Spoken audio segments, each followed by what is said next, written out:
because they can beat me and throw me in prison and kill me. But they can never take away my salvation. They can never take away my home in heaven. And they can even tax everything that I have. They can take all my money.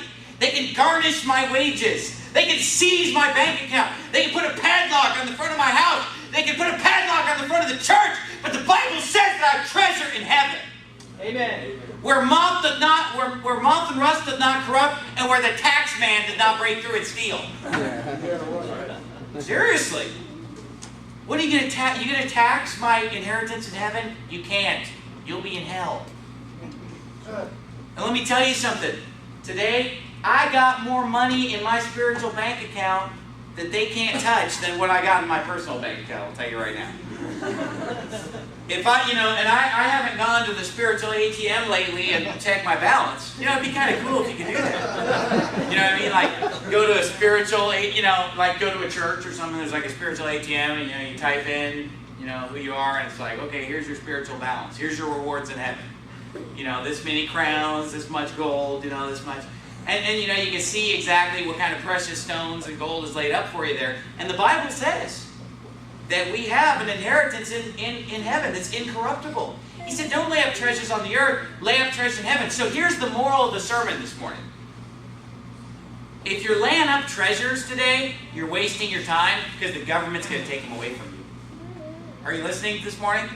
If your life is all about making money, if your life is all about laying up treasure, if your life is how much wealth and money and gold and silver and precious stones you can amass, I got bad news for you.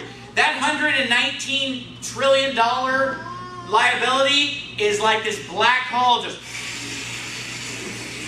And all your money's going to be flying out of your pocket into it, everything you own.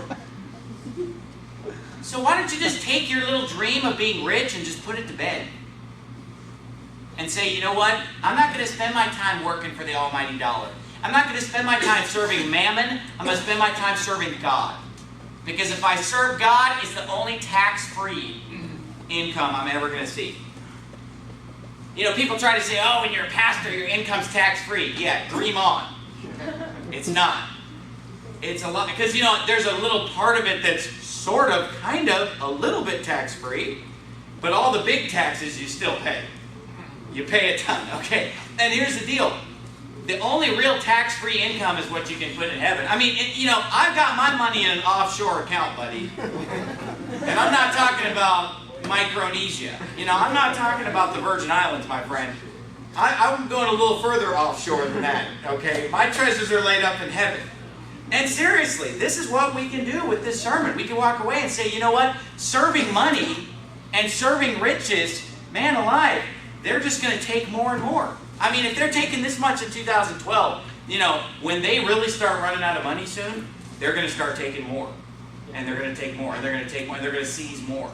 And they're going to devalue it more, what you do keep in the mattress or whatever.